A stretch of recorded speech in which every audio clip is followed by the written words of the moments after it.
they saw them coming out of the volcano south of Mexico City, Popo. I don't know the whole thing, but Popo. How do you say it?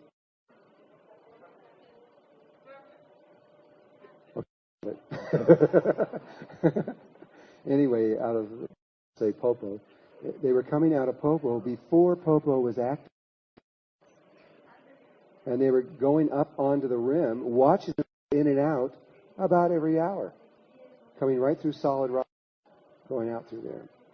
And some of these guys, some of these people have said it 100 times, going in and out. They would bring people up, watch them go in and out. These are not little, these are huge things. And but in our research, we couldn't find anywhere else in the world where they were coming out until recently, and now they're starting to come out in the United States also. And and I'm talking to people who had no know what the phenomena was. I talked to these 3 young guys, and who had seen them come. They were just sitting on the rim of just a big open mountain range near Colorado, and they were just sitting there, and there's nothing there. No other people were there anywhere. And one of these things came out, and they just about pooped in their pants. And this thing went up in the air and flew around and all this stuff and went back down in the earth. And they actually saw it happen 3 different times. When they tell me in front of me, they were so excited that they were all talking at once. And they were going, it's this big, and we're going on and on and on and on.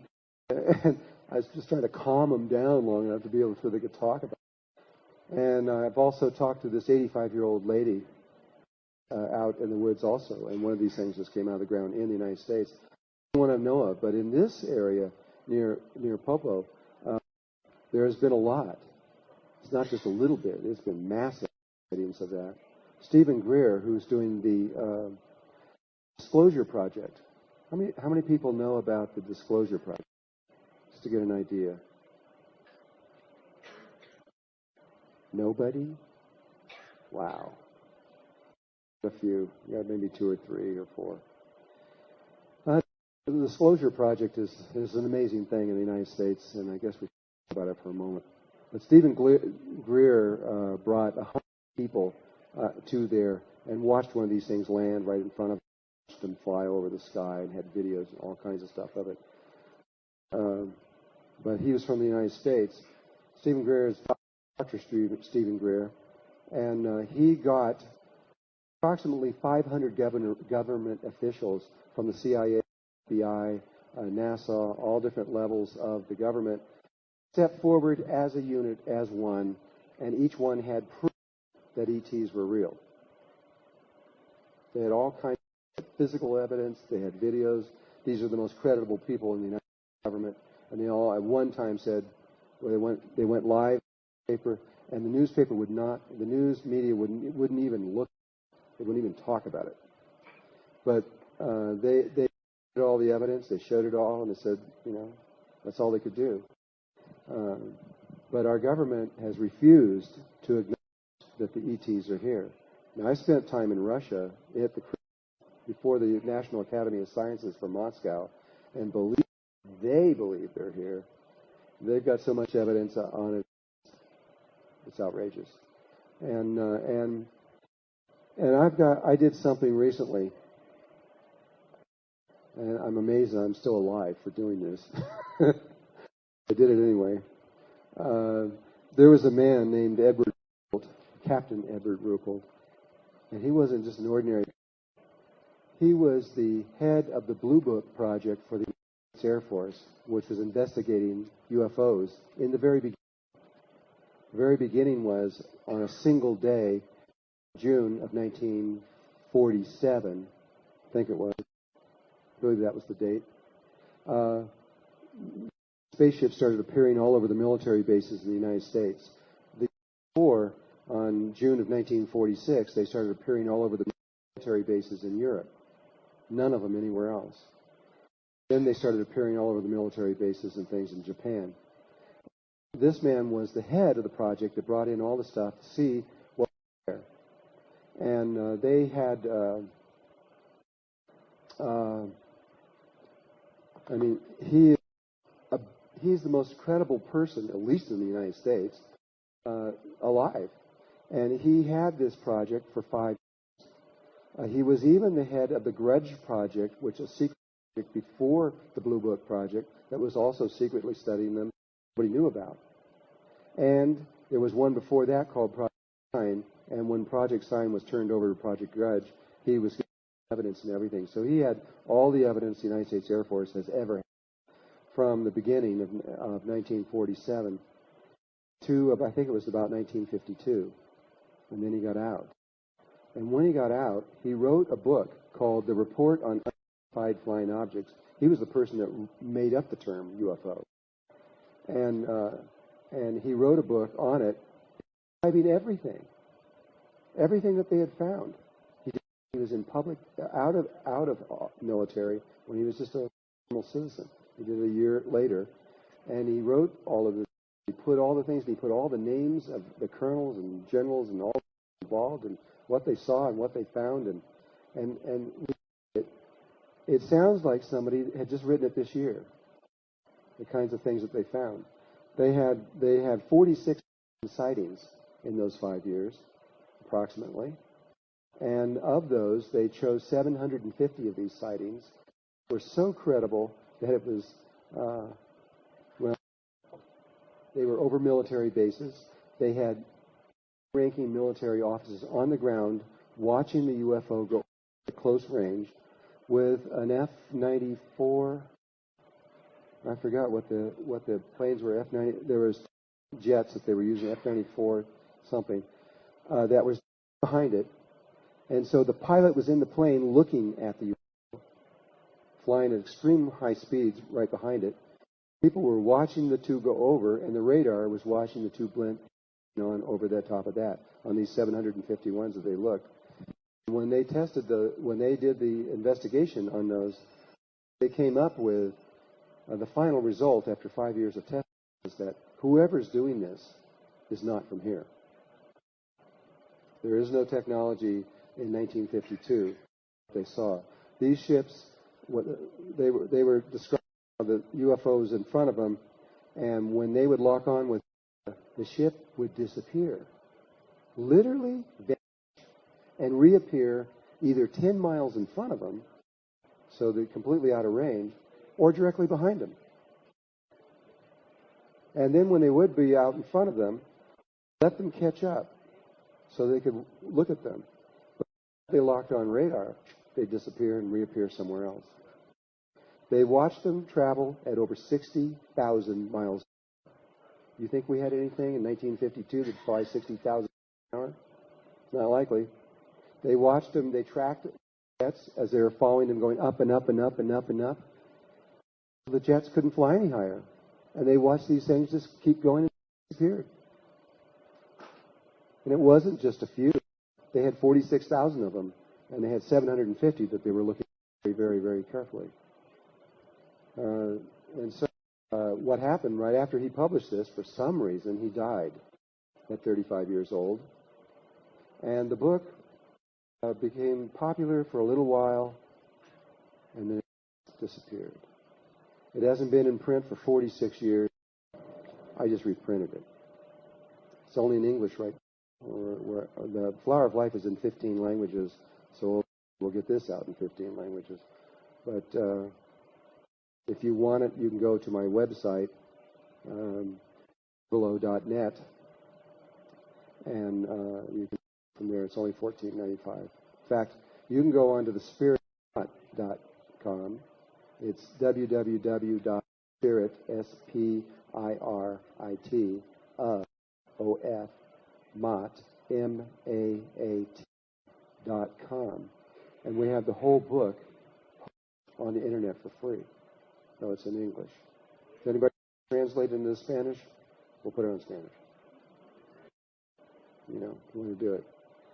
But absolute proof that they're here. But there's a lot of reasons why they don't want us to know about this. And I don't know if they're ever going to try this for sure. But what's going on here in your country is of major importance. see these guys, don't worry about it. There's nothing to fear. They are pure beings. They're not going to do anything to hurt you or you. There's one thing I'm going to say about them. You should go take a break. When Carlos Diaz was sitting at the table with Carlos Diaz, who's been on board these ships, and I was talking to him, he said that they told him that they used to be on the surface of the earth a long, long time ago. I don't know how long that was. A long time ago, at least 1 million years or more ago. They walked around on Earth in some kind of form, and they had a technology, according to them, that was similar to ours, but different, but similar. And they also had no wisdom, and they were killing the planet.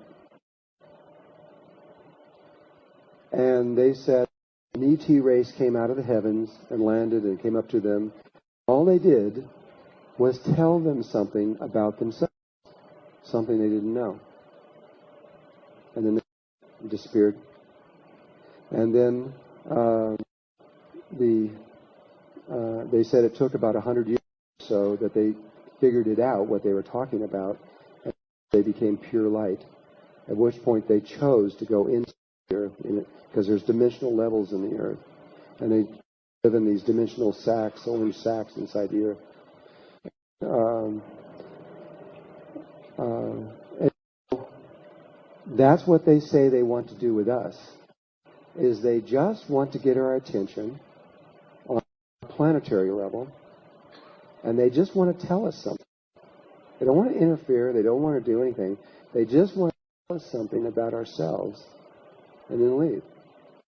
And they figured that once we know this one thing, we will be able to solve our problems. And I know what that message is, and I'll tell you when we get back from the break. Okay, so we'll have a break for about 20 minutes or so, and then we'll come back, and then the second half of this is not going to be real long, because I'm only going to tell you this more. Okay, thanks, you guys.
Vamos.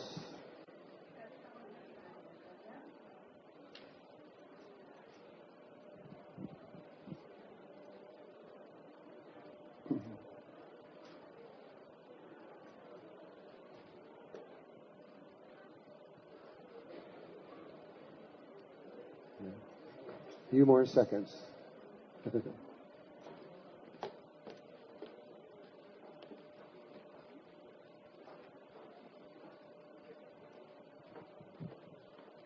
Okay.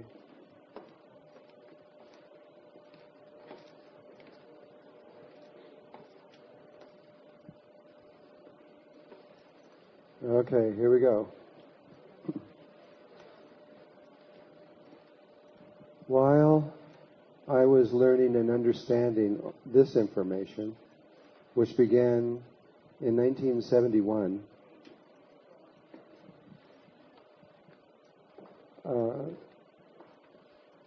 basically from 1971 until about roughly 1996 or 1997, somewhere around in there, I had an experience long about that time that I couldn't understand.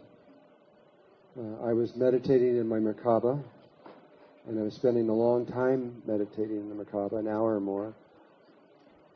And everything was sort of normal, when suddenly my body appeared inside of a cave. And it was a rather small cave. It was probably only as big as just this little side over here. And it was really real. It was just as real as this. And I couldn't figure out, I was having the experience, and then it went away after a while. And then it happened again, and then again, and then it kept happening. I kept going back to this same place. And I had no idea what this was. As this began to happen, I had a friend, Pete Carroll, who was the head coach for a football team, the New York Jets. And he kept wanting me to get in contact with this woman. He said, you got to meet this lady. She's very unusual. And I kept going, well, yeah, but I'm really busy. I don't have time to do this. And so I kept putting them off because I was so busy. Finally, after a few months, he says, look, you've got to do this. And so I'm going to take your phone number and give it to her so she can call you. And I said, okay. And she called me, and her name was Marianne Shinfield. This woman was an anomaly. She was very, very unusual. She was completely blind, but she could see. She had no eyes, but she could watch television and read books. She could walk around, down the steps, do anything. You would never know in a million years that she was blind. And I started talking to her, and she was not only unusual in that way, but she was unusual in lots of other ways, because she was able to see not only the outer world, but she could see psychically in ways that were extraordinary. She told me how NASA found out that she was blind but could see, and so they asked to do experiments with her. And I wouldn't have done it. I would have said, nope, sorry. But she did, and basically now she belongs to NASA. They're with her all the time and constantly doing experiments. But one of them was when, in the very beginning, they asked her, okay, well, you can see, but what's going on in there? And she says, well, it's hard to explain, but I'm floating through space. And they said, what do you mean you're floating through space? And she says, well, I'm confined to the solar system, but I can move anywhere in the solar system, and that's what I'm always doing, though my body is on Earth. And I think NASA probably said, sure, because they made a test. And they said, okay, if you're really floating through space, then go along this particular satellite we have up there and read a number off of it that's on the satellite, and we'll believe you. So she did. She read the number off the satellite, and of course, every flag that NASA had went up, and they started using her. And they started having her go to different planets and look around and to all kinds of things, and they began to realize that what she was seeing was just like being there. She was real. At the time that I met her was when those 21 fragments of a planet of rock came through, asteroids, and they were the ones that went around the sun and came back and went and slammed into the surface of Jupiter. You guys remember that? That was 96 or something like that. I don't remember when it was. And she was working with NASA at the time. She was going up to each one of those fragments, right up to them, and looking at them and describing them to NASA. So I'm talking to this lady on the phone, and I ended up talking to her for 4 months, and for about once a week for about 2 hours. And it was fascinating. It was absolutely. I've never met anyone like her. I've met people since then, but this is the first one I've ever met. And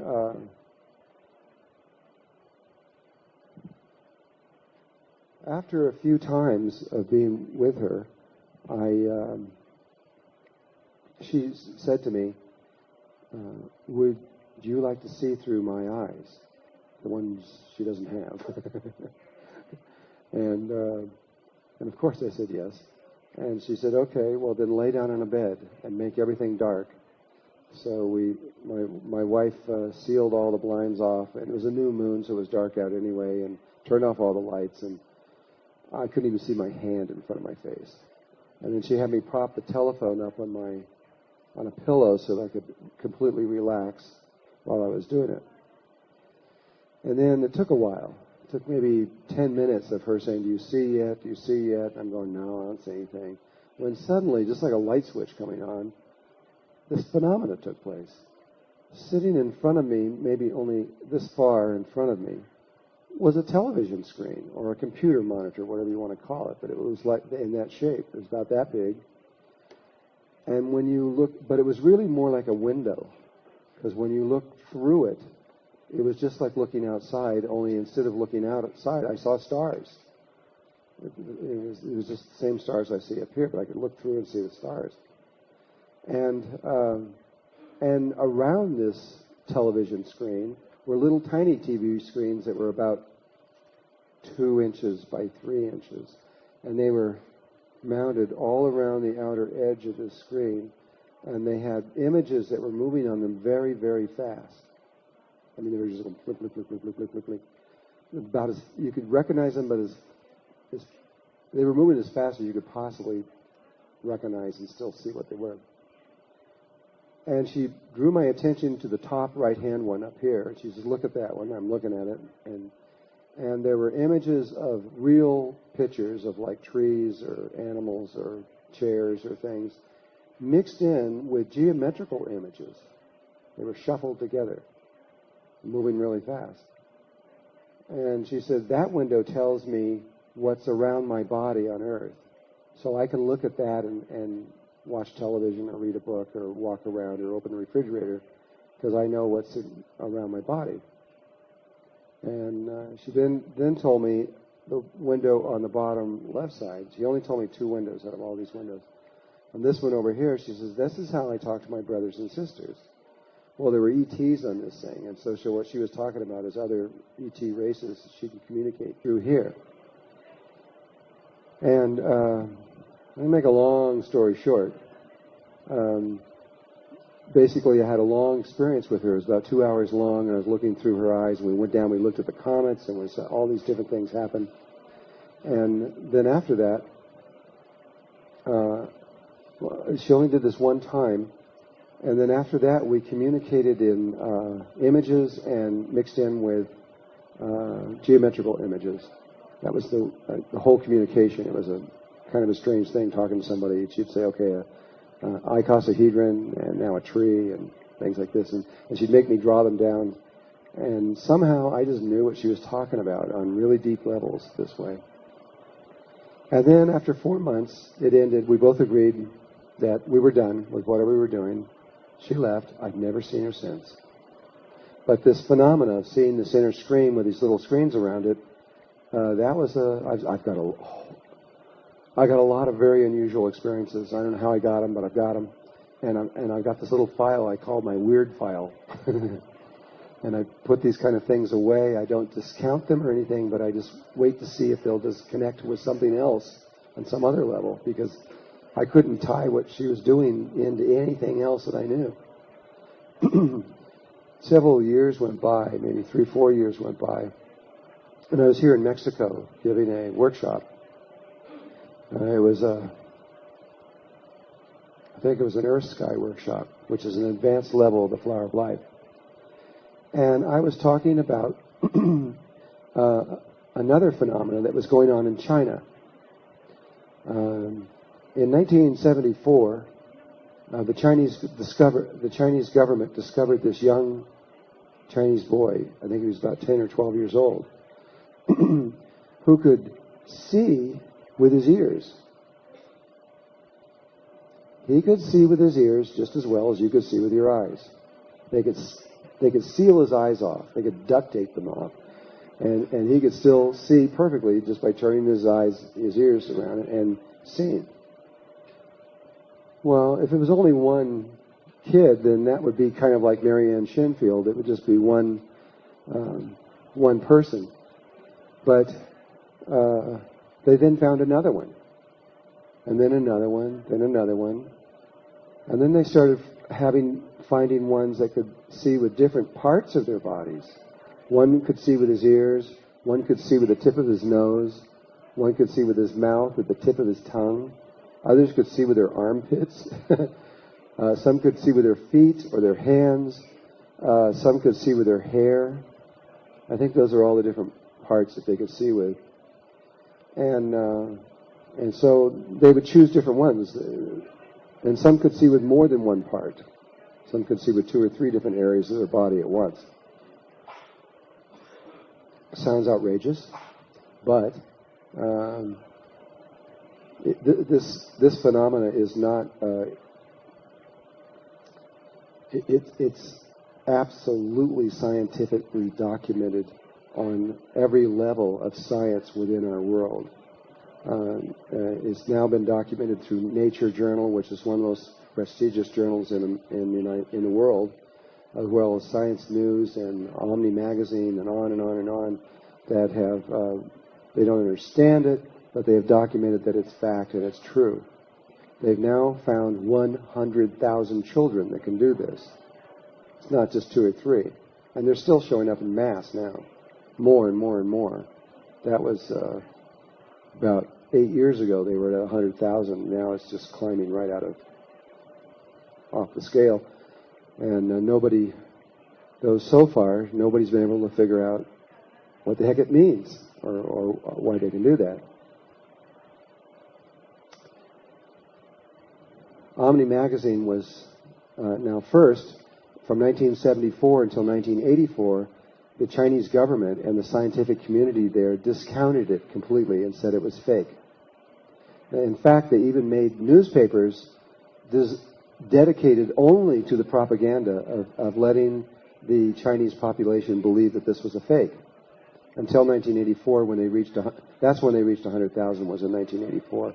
And then there just became so many of these kids everywhere that were doing it that they finally gave in and realized that it was true. And that's when the rest of the world began to realize it was true. And then they, instead of denying it, they began to make schools to collect them, to begin to study them. And then once they collected them up, they began to find out that these kids could not just see without their eyes. They can do anything they thought of. They could just think of something and just do it, even if it broke all the laws of physics in ways that we can't even understand. They had one kid who was able to put, and this is what, under scientific scrutiny, the scientist would put a table out here, and the kid had to stand across the room, not near it. The scientist would take a bottle of pills that was sealed and put it in the middle. And then they were to put an object off to the side, like a coin or a marble or something. And then this little kid, who's like 6 years old, would come over here and go, okay, now. And all the pills would go right through the glass without breaking it and stack up on the table. And then the object would lift up in the air, float over to the bottle, and go right into the sealed bottle, and it's totally sealed. One kid did it, then another, then another, and then another, then 100, then 1,000, and finally 5,000 Chinese kids were able to duplicate that. It's all been documented with science. And then it started to get more and more outrageous. Then this little girl said, oh, I can do another one. She was 6 years old. And she made an audience come together of about 1,000 people. And as they walked in, she gave them a rosebud, a tight rosebud. Small, tight little rosebud. And they didn't know why they were getting these. And they all sat down. And she came on stage and said, okay, hold the rosebud up. And everybody held the rosebud up. And she said, okay, now. And all the rosebuds opened up. Can't be a trick. How did she do that? And then it just kept going, and it kept getting more and more outrageous. I mean, to things that these kids began to do things on the same level that Jesus was doing things. Literally. They have scientifically documented 2 of these children walking right through a solid wall. They're obviously breaking all the laws of physics that we know, but they're doing it, and we can't seem to do anything about it. They're just doing it. Omni magazine was sent there in late 1984 to check it out, see if it was real. And they were given 100 or so of these kids. These kids are all from about 6 years old to about 14 years old. And Omni said in the article, and you can read everything I'm about to tell you, it was in January 1985 when Omni made this article, so you can just go on the website and get it and read it, that they assumed that the Chinese government was just making a trick or something. And so they made up their own ideas of how they could prove it or test it. And one of the tests was that they took a big stack of Chinese books, and they got the children there in a row, in a room. And they just assumed that they had hidden cameras or things like that. So they just pulled a book out at random, flipped open a random page, and before anybody could see it, just ripped it out, crumpled it up, and stuck it under their arm, then walked over to the kids and put it under their arm while it's still in their hand and no one can see it, put their arm down. Every one of these kids could read that page, both sides of it, perfectly. Over and over and over, 100% accurate, not even with a tiny error or once. And they kept making all these kinds of tests going, well, what is this, I mean, this is not normal psychic ability. This is, usually most psychics are like 60% right or 80% right. They were 100% right every time, whatever they did. So anyway, I was in Mexico giving a workshop here, and I was talking about these kids in China, and what was written up about them. And a young lady, 18 years old, a Mexican girl from Mexico City, she goes, "Oh, I can do that stuff." And I go, "You can?"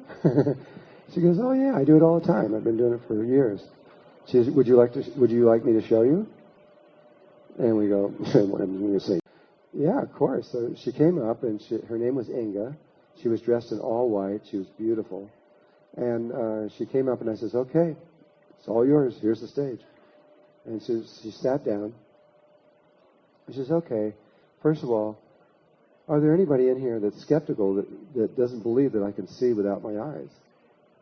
And everybody sat there. And finally, 2 young men stood up. I said, "Oh, come on. You can't see without your eyes." And she goes, "Well, would you 2 come up here then?" And she sat them down and says, "Here's what I'm going to do." And she took tissue paper and put it in their eyes, and then had this long gold scarf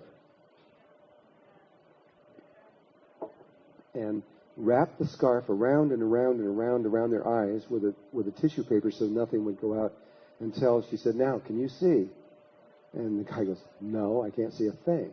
"Okay." And she did it to the other guy. He says, "Can you see?" And he goes, "No, I can't see a thing." She says, "Okay, do it to me."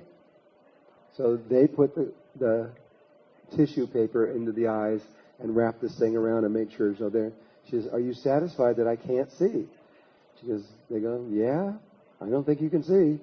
And he says, "Okay." So they went back and sat down. And she says, and I didn't know what she was going to do. I had no idea.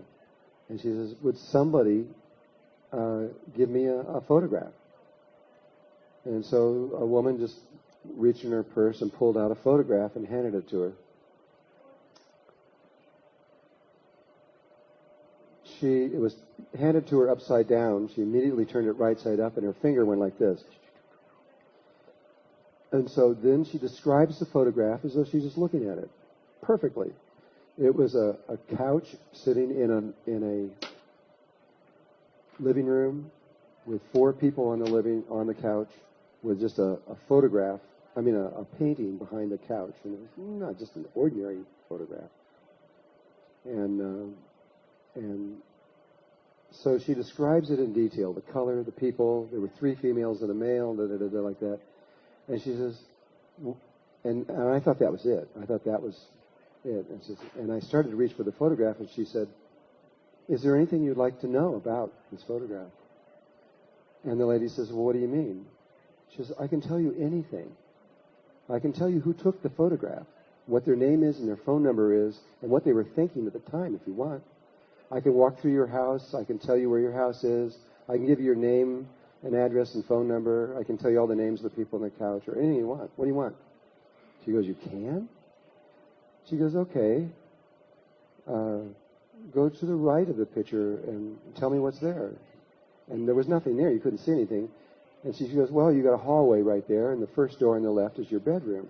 She went in and described her bedroom in detail, the colors, where the bed was, even went over to her nightstand and told her what was sitting on the nightstand. Then she went out across the door into the next one, which was into her bathroom, and described the bathroom exactly, the colors, the size, the shape, and what it was, and everything. And the woman says, that's enough. She says, that's absolutely correct. And so she handed her back, and she says, does anybody else has a photograph? Well, one of these guys jumps up and says, come on, you rigged this before. You know this lady. She gave you the thing. He says, let me give you something of mine. She goes, okay. So he reaches in his wallet and gives her his driver's license. But he turns it upside down and backwards when he hands it to her. She immediately turns it right side up and frontwards. And her little finger goes like this. She goes, it's your driver's license. And she reads off the numbers and addresses and all the stuff on there like that. And he goes, I don't know how you're doing it, but you're faking this somehow. He says, you are not convincing me. Tell me something that only I know. That only I know. No one else knows. And this little smile comes on her face. She goes, okay. And he was there with her girlfriend. She was sitting next to her, but he was standing up here now. And he goes, you have 2 girlfriends. and their names are da-da-da-da-da-da, which was one of them that was here. And they don't know about each other. And he starts to go on further. And she's up straight in her chair. And he grabs the license plate out of her, or the thing out of her, and she goes, that's enough. And walks down and sits down, and she's... And we didn't hear from him ever again. And then other photographs were handed to her by lots of people. Lots and lots of people. And she could go into those photographs and just tell you everything. In fact, there isn't anything that she couldn't tell you. Anything you could think of. She could give you the birth date. She could tell you where you were born. She could even tell you the day you're going to die, down to the minute and where and how. She could tell you anything in the future. Tell you anything. As outrageous as it seems, that audience was pretty shocked, I'm sure. Well, later, I brought her to my house. We've become very good friends, and along with her mother, Ima. And I, for 3 days, I performed all kinds of experiments. And some experiments that were, you just couldn't fake, not in a million years. I had a whole bunch of bottles of water that we were analyzing. And they were just lettered A, B, C, D, like that. And they all looked the same, except in them were different chemical makeups. Well, she was able to hold the bottle just for a second and tell me exactly what was in the water. Some of those bottles of water, I knew what it was, so she couldn't have been getting it from my mind. But there were about half of them I had no idea, and some guy in some lab somewhere in the world knew where it was, but she still nailed every single one of them right. And I kept going on all kinds of things, and it didn't matter what I did. She was 100% perfect on everything. And this was fascinating. Then finally, after a couple of days, I was sitting here, and we were doing a break. She was just hanging out on the couch, and I was hanging out on the couch. And we were breaking, we're just talking. And I said, Inga, I was curious. I said, what do you see when you close your eyes and you're blindfolded? What do you see inside? What happened? What's going on in there? And she said, oh, it's not important. And I said, well, yeah, it is. I'm curious. Just try to tell me what's going on inside there, in your head. And she didn't want to tell me, and I had to keep pushing it. And finally, like about 10 minutes of pushing her, she says, well, it's weird. That's why I don't want to tell you. It looks like a little computer screen inside there with these little tiny computer screens around the outside. I almost fell off the couch. That was the last thing in the world I thought she was going to tell me. I mean, here it was, exactly the same as Marianne Shenfield. I said, I know what that is. She goes, I know you know what that is. She says, the reason I came to your workshop was because I saw your poster, and when I saw the poster, I knew you were connected to this, and that's why I wanted to connect with you. And I said, oh, okay. And so when she left, after she left, then I'm thinking, well, do all the kids in China also see this inner screen? So there was a book written about these kids in China called China's Super Psychics. And it was written by a man named Paul Dong. So I found out where he was, and he was in California. He was 72 years old, and I called him up. Really nice guy. We talked for about 2 hours, and it was really, I got lots of good information. But somewhere in that conversation, I said to him, Paul, you've been studying these kids for 15 years or so. What do they see inside their head? And he went through the same thing. He didn't want to tell me. And finally he says, well, I don't really know. I've never experienced it, but a lot of these kids tell us they see some kind of computer screen or television screen inside their head. And I says, they have these little windows around the outside. And he goes, I don't know anything about that. All they say is it's some kind of screen that they see inside their head. And I'm going, and so now all of my little wheels in my head are going, wow, I know what this is. And it's all tied to darkness. They go in and they seal their eyes off, just like Marianne Shenfield, who was blind. They don't want any light. Not any. They don't want one photon getting in there if they can. They want it completely dark. And this is a huge key in the new consciousness that's unfolding. I found out from her that there were 2 schools here in Mexico City that teach this, and that she had over 1,000 friends that could do this in Mexico City. Other Mexican kids that were able to see with their hands or their feet or other levels and could know anything about what they're looking at. Then I found out that there were 3 schools in Russia, and I was able to do research when I was in Russia around all of this, and they've known about it for a long time. They're far more advanced in Russia over Mexico or China. They've got kids there that can do things that these kids have never thought about. That's the whole thing. One kid has to think of something, and then once they think of something, then all the other kids says, oh, I can do that, and they can do the same thing. It's just like they just have to imagine something, and then they're there. The kids in Russia can just pick up a book, hold it for a second, and they got the book, not only on their inner screen like a computer where they can scroll down and look at it, but they instantaneously know everything that author knows about that subject. They know it all. Whatever he knew, or she knew, they know. And lots and lots and lots. I mean, I'm just touching on some of the subjects of what they've done. The Chinese are even able to change DNA molecules just by looking at them. And they through scientific study where they're looking at the molecule, and the kids just look at it and they can actually alter the codons and everything inside that, which implies awesome possibilities of evolution. So at any rate, to make a long story short again, these kids are beginning to pop up everywhere, and it's all tied to an ability to see in darkness rather than in light. With a lot of research and a lot of study, since I know this is true because I had the experience, it's not like I'm guessing. I know, I understand what they're doing. I've been doing a lot of research around this.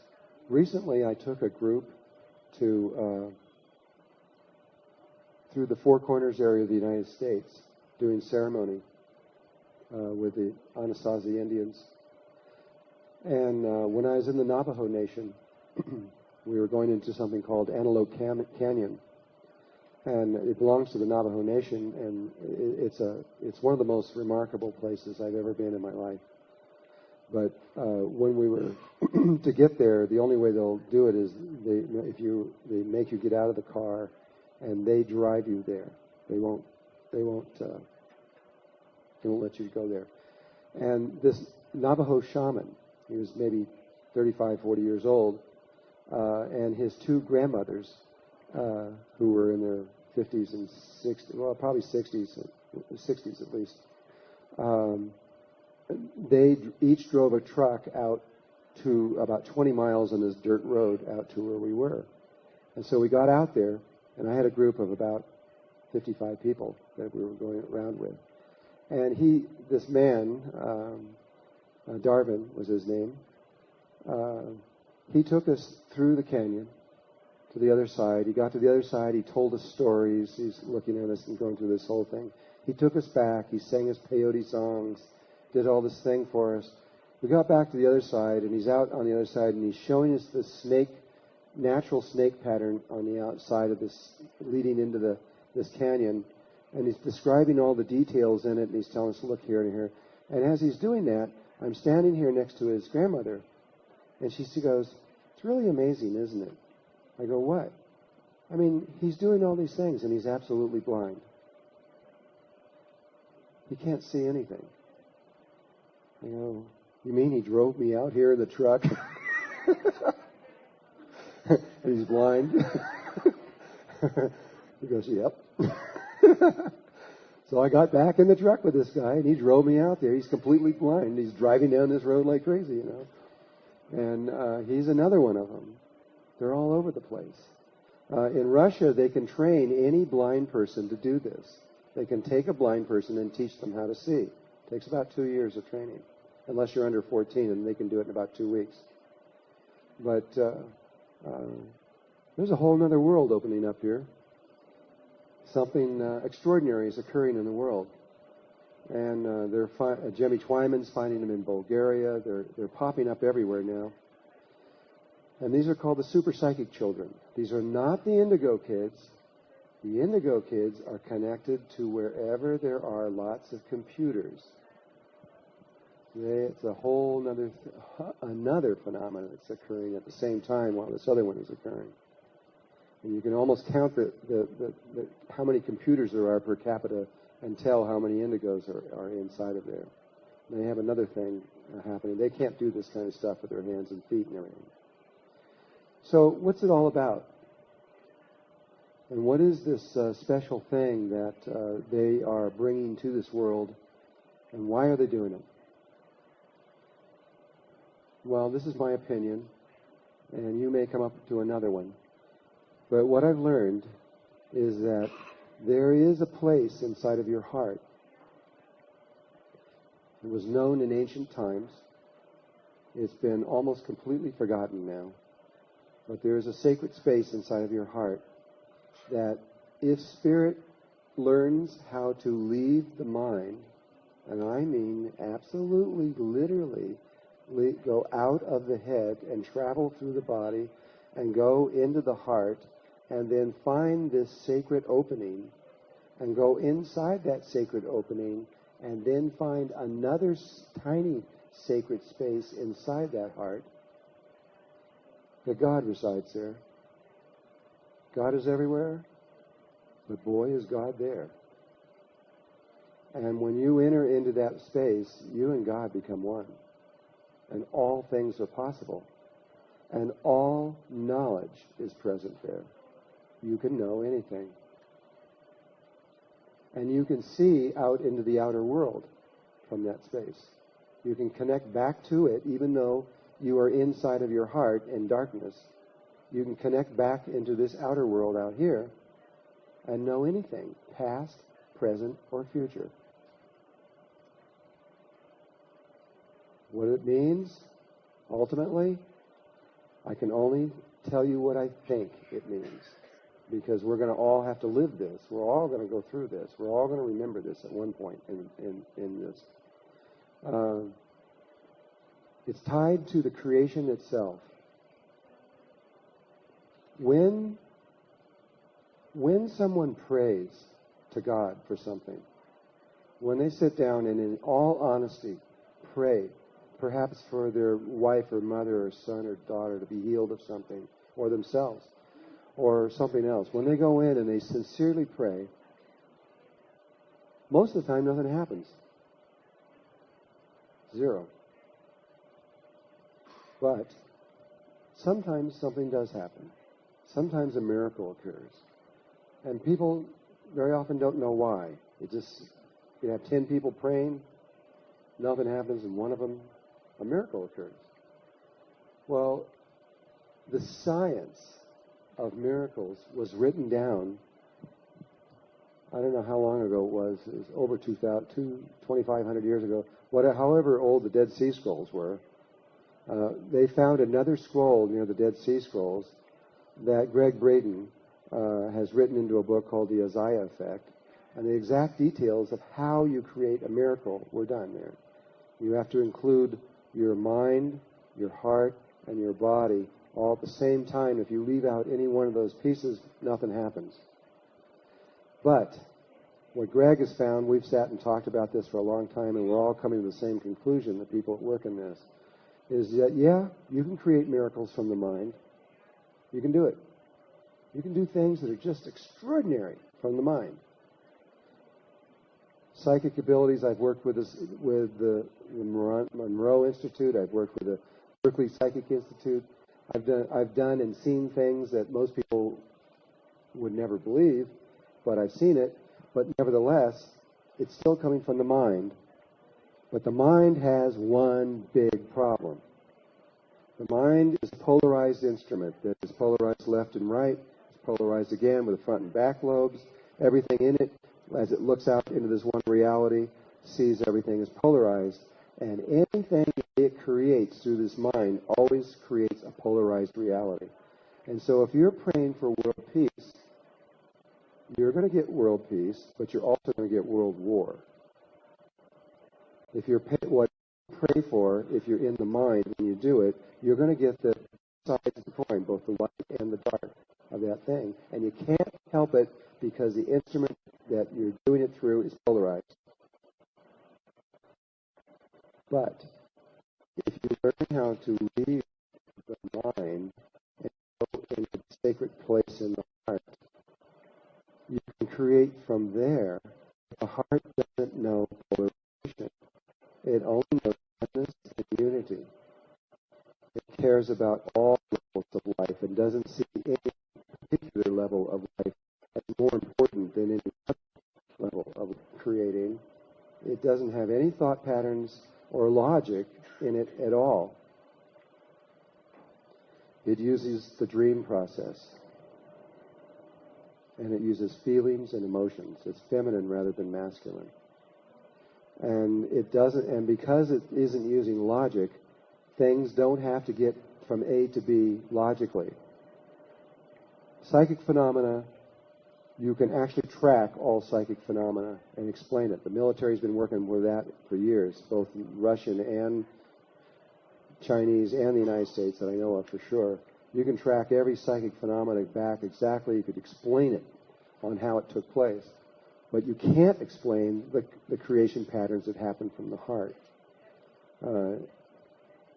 If you do the psychic patterns from the mind, it will appear as a coincidence. But if you do if you do it from the heart, it appears out of nowhere. If you're trying to get an apple in your hand and you're doing it psychically, there's going to be some logical pattern where someone was doing it. I used to always I knew all this and I was trying to experiment with it before I knew about the heart. So I was always trying to manifest an orange. I used to sit for hours. There's an orange in my hand. I could see it. I could feel it. Trying to make this orange happen in my hand. And it never would happen. But I kept believing in it, and I kept trying it because I knew the possibilities of what it was doing it. And then one day I was in a meditation group with about 6 or 7 people. We were all sitting there meditating, and I was meditating for about an hour.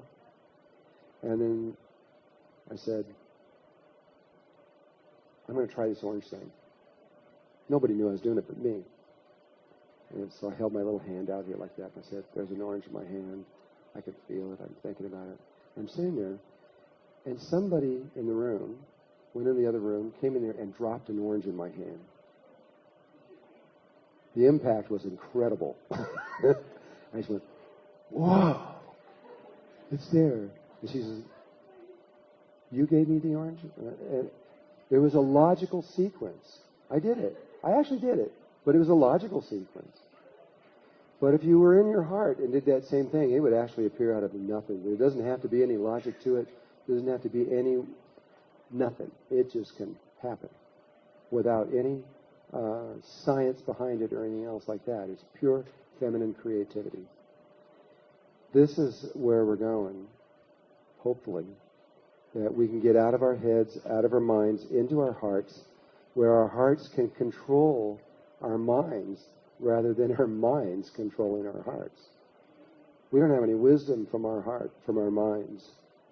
We can make incredible science. We can do amazing logical things, but we have no wisdom, and we're killing our planet with this brilliant science that we're doing that's coming from our mind. But we could do the same science and the same things from within our heart. Wouldn't do any harm to anybody anywhere at all. So there is a way, and I can't explain it now, but there is a way where your heart can gain control of the mind.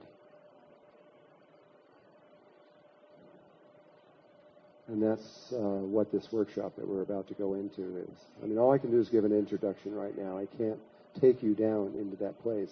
It takes 3 days to get there. Sorry, I can't do it. I know of.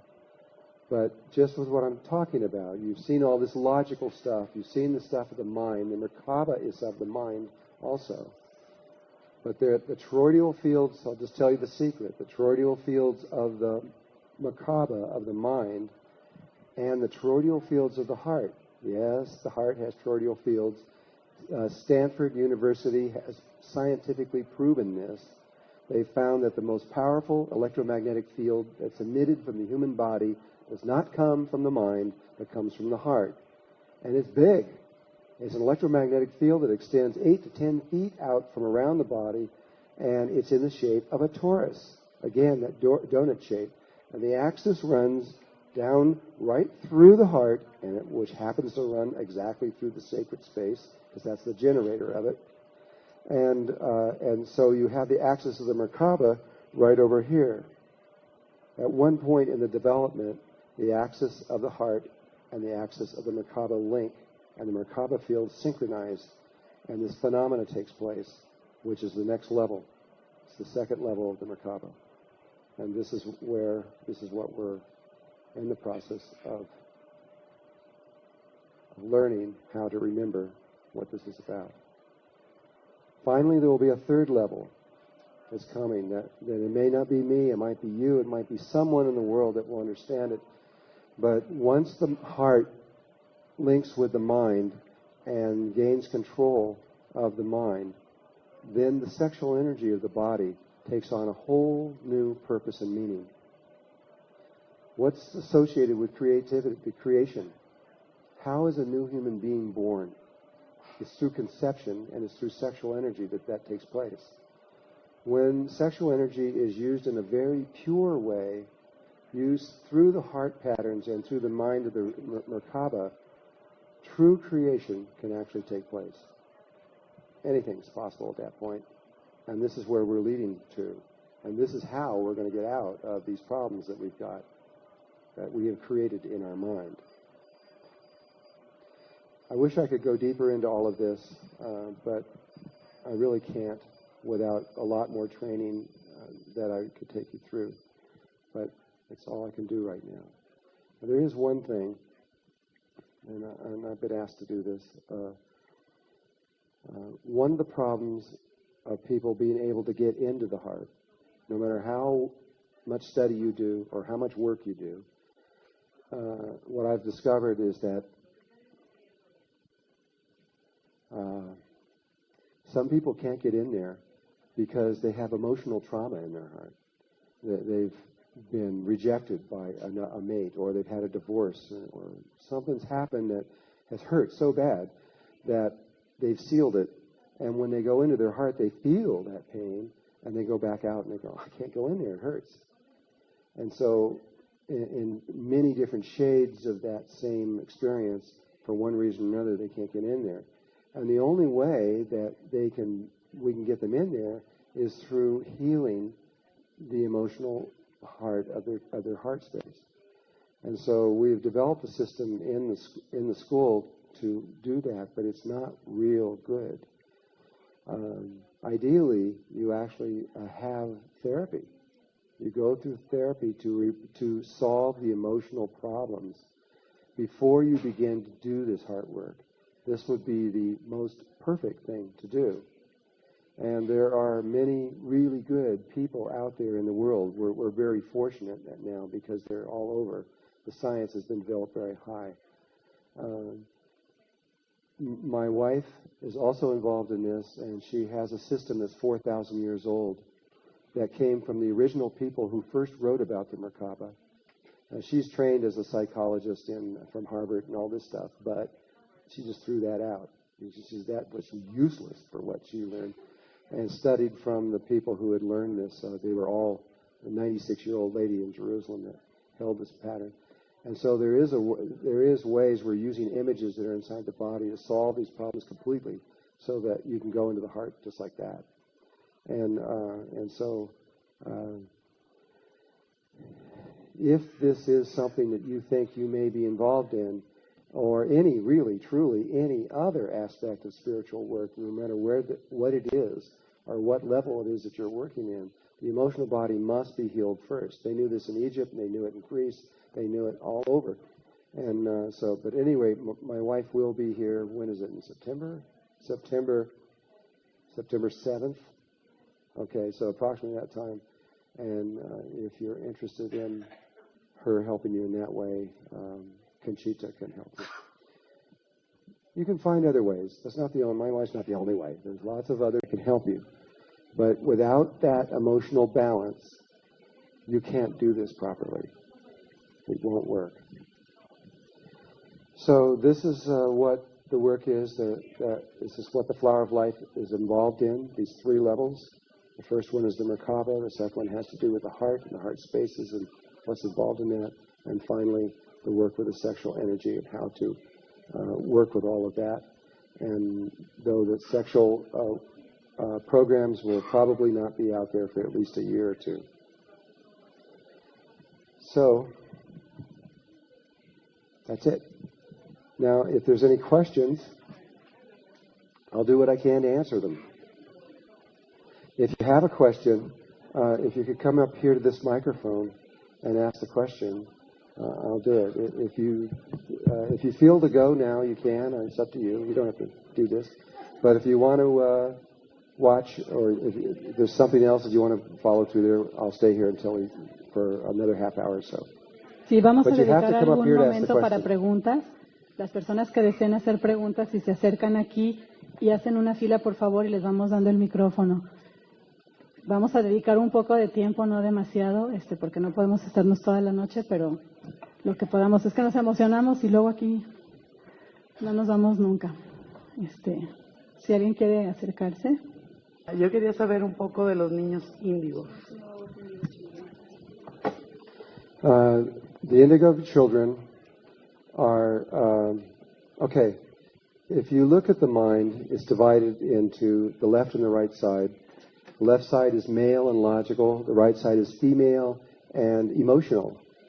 The planet, Earth, is divided in the same way. It's not a straight line, but there are areas of the Earth that are associated with the left brain and areas that are associated with the right brain. Like India and Tibet are in the right brain, and the United States and Germany are definitely in the left brain. And what's the psychic children that we have been talking about that can see with their hands and feet fall into the right brain. The indigo children fall into the left brain of the planet. And they are logical and very intelligent. Their IQ is very high. It's somewhere in the 130s, 136 or so is approximately in there.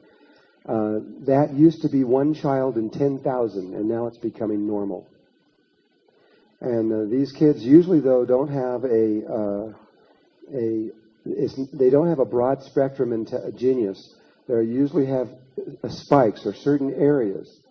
In other words, they're only a genius in the areas they like, things that they want to do. And in the areas that they like and they want to do, they're incredible. You can't hardly measure their intelligence in those areas. And they are slightly psychic. They know what you're thinking and feeling, but that's pretty much the extent of it, at least what I've been able to see.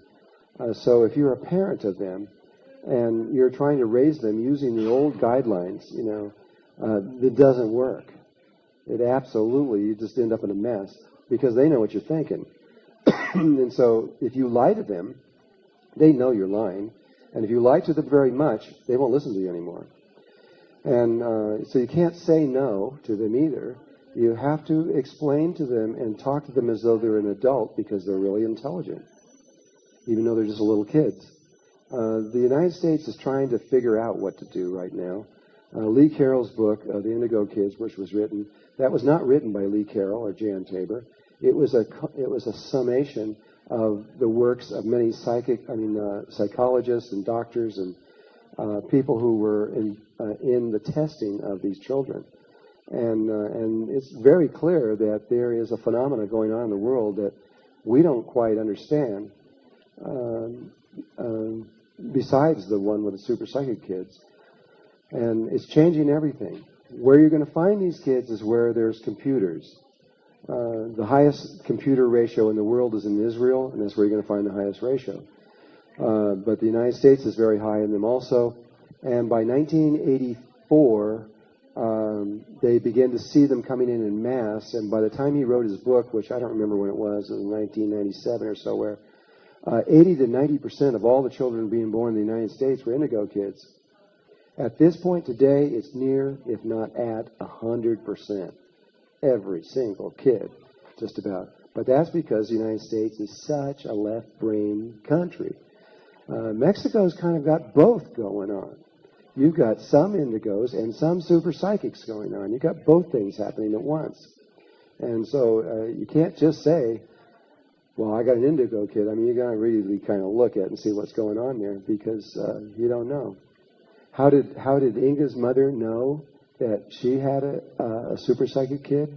It was real obvious.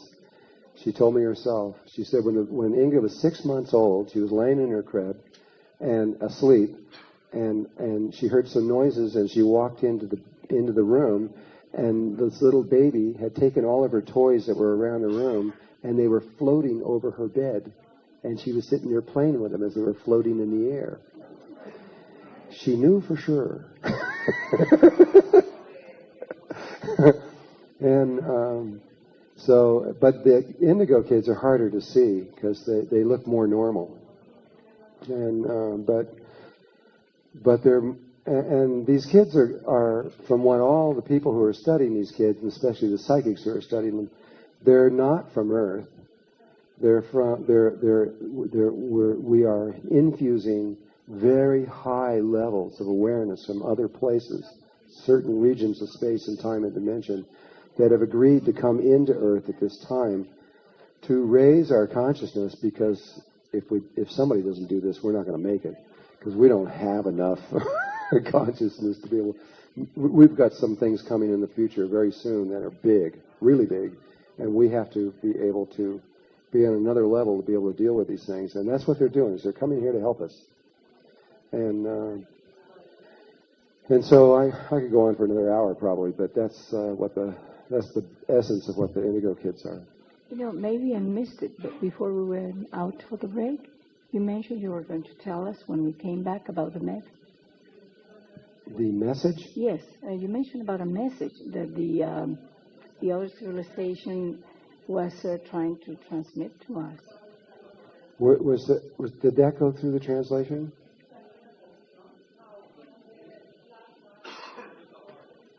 Oh, the plasma ships.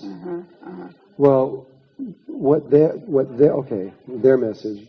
What their message is, as I understand it from them, is exactly what I'm talking about. The thing that we need to know about ourselves is about our heart. And that if we know that we can go in there, we can change the outer world. All the polluted oceans, the ozone, the problems, the stuff, all the things that look hopelessly like you can't fix them, well, you can. And more. If we learn to change from our mind to our heart and get inside of there. And eventually this leads into a place where you become pure light. And whatever you think happens, whatever you feel, whatever you dream actually happens. The message, though, will have to be delivered by them and exactly how they want it. But I know that it is in this area of what this message is. I can't tell you exactly what they're going to say. But it is in that area what they want to say to us. That's about all I can say on that. Okay. I read in your website many years ago about the water of life or something like that. What's about that water now? Is healing the well, we've been studying water for, I don't know, 12, 14 years. Water is way more than you know. There is potential in water that is, all of our energy problems could be over with water in ways that we can't even imagine right now. What we're finding is incredible. But along that line of testing, we came across a water that came out of Turkey. And that water held the potential of healing all the rivers and lakes and everything of the environment. It was a very unusual water, and we studied this at SAIC, which is a government thing in Washington, D.C. They showed how you can just take this water and just you can take a lamp and just stick a plug in it, and it'll light up the lamp brighter than if you plugged it in the wall. And you could take polluted water and put a little bit in there and just watch it go clear. It was amazing potential, but the people that were behind it were not very nice and agendas and had stolen the formula and weren't telling the truth, and we had to drop it. Fortunately, something even better has just come along, and we're speaking, which is very similar to that water, and we're speaking with the Mexican government right now to see if we can introduce this into the water system of Mexico. It is the most unusual substance that chemistry has ever seen. Texas A&M University, who is analyzing this right now, we were just talking to them, said they have never seen anything like it. They didn't even know it could possibly exist. But we have learned how to nanoize minerals, and it's all it is water with 72. It's a substance, it's deuterium, with heavy water, with 72 minerals, 18 amino acids, and pure liquid oxygen. But they've been nanoized, meaning that the minerals are 100,000 times smaller than an angstrom. And they're so small that they pass right through cells and nourish cells and give it everything it needs. And so you can do things with it. They're healing AIDS, they're healing cancer, they're doing everything with this. And they believe they can heal any virus in the world, actually, right now with this. And SARS can be healed with this, too. We believe it. AIDS has been demonstrated by universities, and so is cancer. SARS, there should be no reason why SARS, because it's just another polyhedron. But this water, we hope, will be introduced into Mexico because it is the best water purifier that the world has ever seen. Right now, you're using chlorine, which is a deadly poison. And it's really a bad thing to put in water. And it doesn't last long. If you take chlorine out of the water goes dirty very soon. You can take a fish tank with 20 gallons in it and put 6 drops of this in there, and the water will stay absolutely clean and pure for 6 to 9 months. And so, but the thing about this is it's a water purifier. It's totally non-toxic. But the reservoirs and lakes and rivers that have this, anything that's in those lakes, the fish, the bacteria and everything, it will cure it. It'll make it healthy. The birds that drink from it will get healthy. The trees will get healthy. We have a group in Texas, a bunch of cowboys, who said, well, I'm going to make a business out of this, these guys. And so they're going and buying the old cows that have cancer in their body and their skin and bones. And they can buy these for 12 cents a pound because nobody wants them. They can't sell them. And they're taking these old beat-up cows and bringing them back and feeding them this water. And all their cancer's going away, and they're getting fat and healthy and selling them and making money, and they think it's a great thing. But this water holds a huge potential, and my feeling is that I'm hoping that Mexico will be able to do the testing and see what it is and introduce it into the water system. It's a good thing. It's a really good thing. Turkish water, unfortunately, you're never going to see it happen because they can only make little tiny quantities of it. Okay. ¿Alguno de los niños psíquicos que pudieron ver el futuro dijeron algo acerca del futuro de la humanidad? What psychic children? De los niños superpsíquicos que comentó que podían ver el futuro.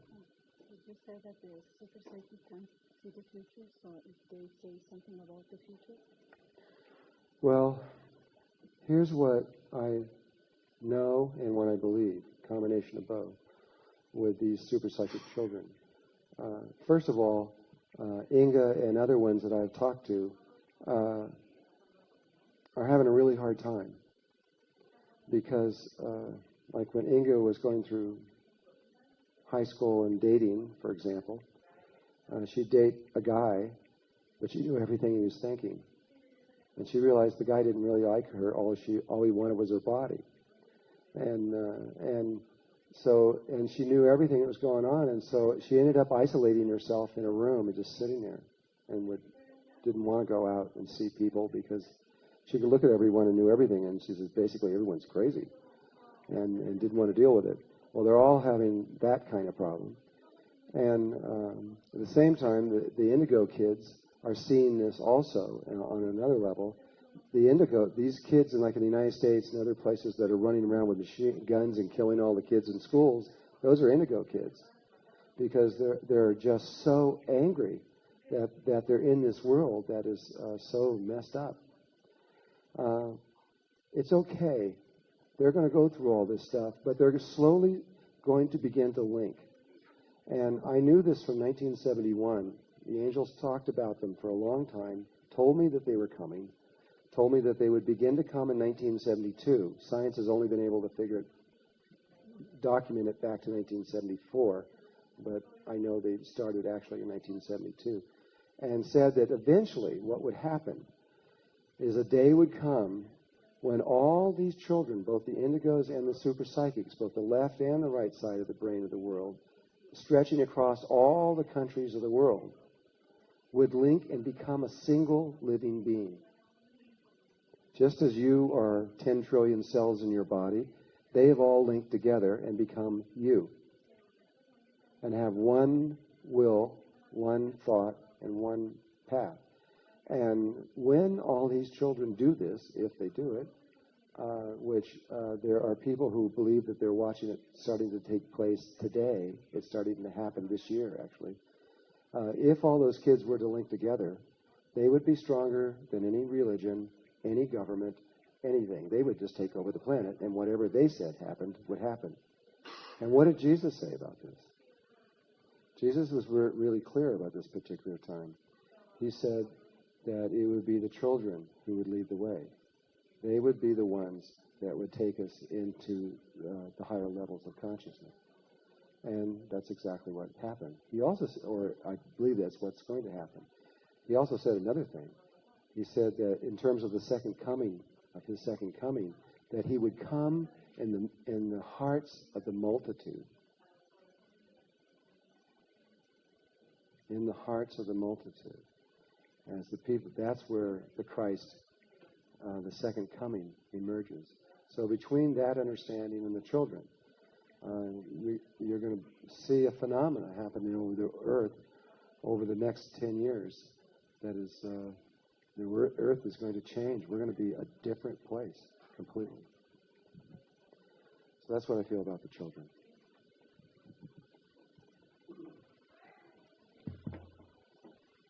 Hello. Yo quiero, lo puedo decir en español, ¿verdad? Lo puedo decir en español y lo traduzco. Ok. Lo dije yo en México. Tengo a lo mejor más o menos como 3 años que estoy recibiendo mensajes y yo no tengo mucho contacto con las computadoras. Apenas estoy aprendiendo. Pero alguien da mi dirección y llegan mensajes con el corazón, con el Sagrado Corazón de Jesús. Y me dedico a dar conferencias y efectivamente empecé yo a introducir metáforas del maestro. Y se me aparece por todos lados, a todas horas, y me quedo impresionado que en tu libro viene la segunda venida y lo estoy leyendo por todos lados y quiero creerlo. Quiero creer que es la promesa.